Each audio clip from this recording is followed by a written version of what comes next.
Pace bene, masih di mea culpa. Para sahabat mungkin sudah dengar cerita tentang Christian Kardinal Tumi yang disekap oleh tentara separatis di Kamerun.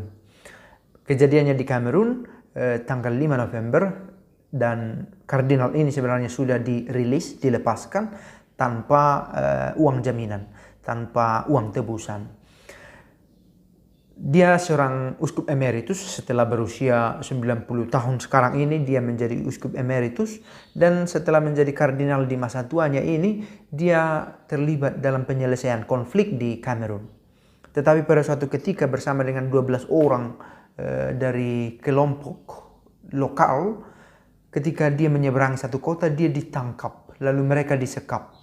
Dan beberapa hari kemudian kardinal ini dilepaskan, tetapi orang lain yang menjadi teman seperjalanannya masih juga ditahan.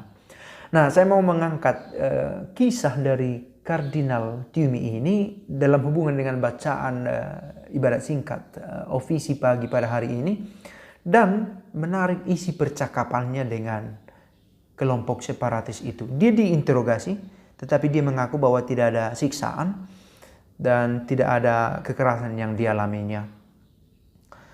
Lalu si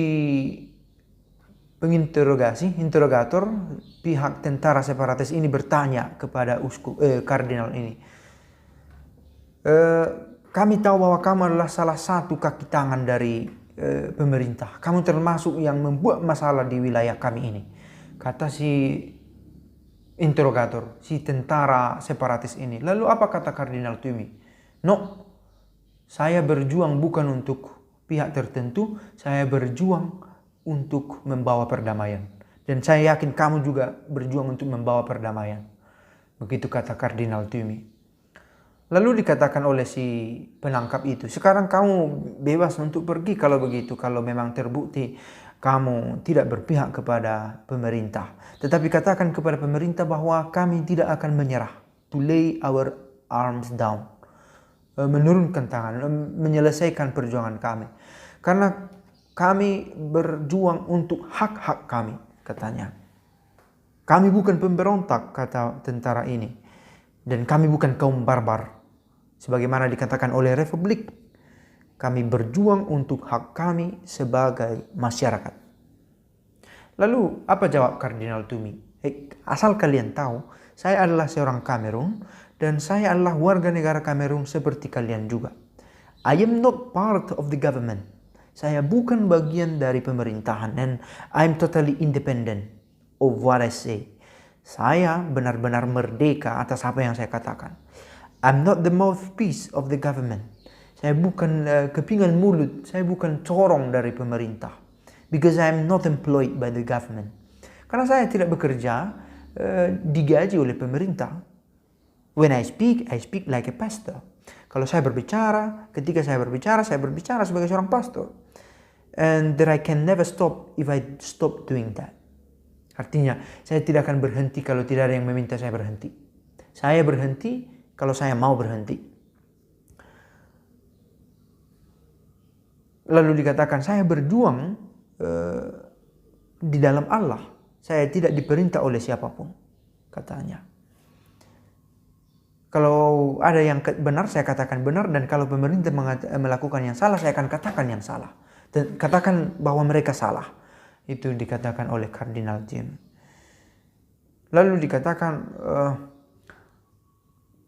kemudian pihak dari si pemberontak ini mulai menyatakan pemikirannya bahwa mereka juga tidak membuat satu federasi. Mereka hanya ingin hak-hak mereka sebagai warga negara diperhatikan. Ada konflik antar kelompok yang terjadi di Kamerun, dan si pemberontak yang menangkap kardinal ini adalah salah satu pihak.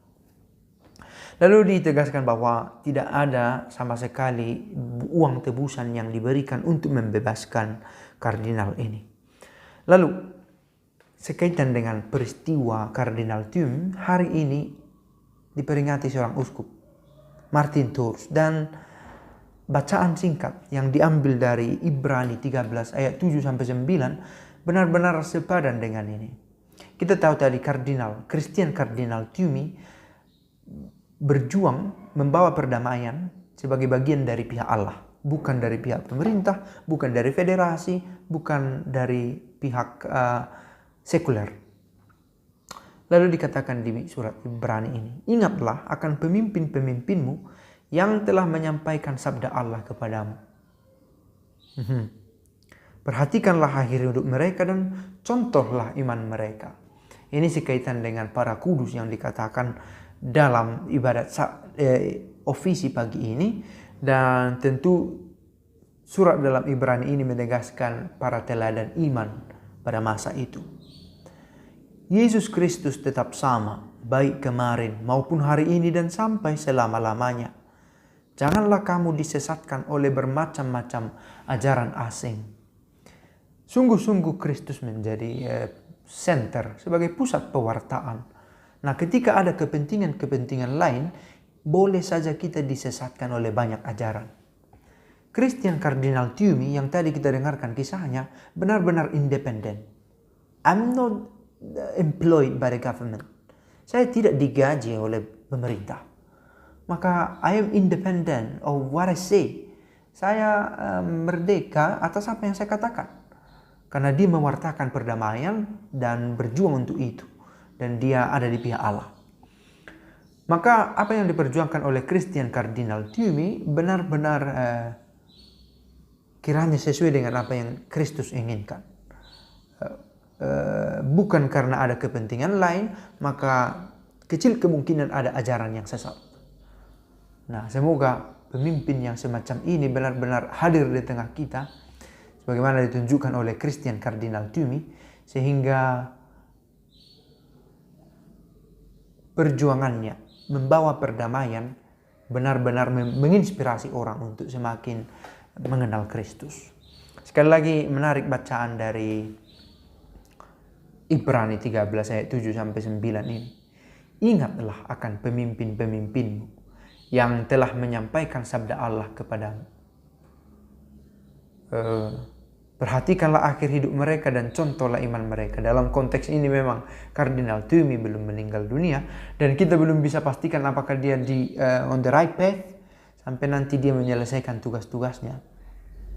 Tetapi harus dikatakan sebagai fokus dari pengajaran, Yesus Kristus tetap sama kemarin, hari ini, dan sampai selamanya.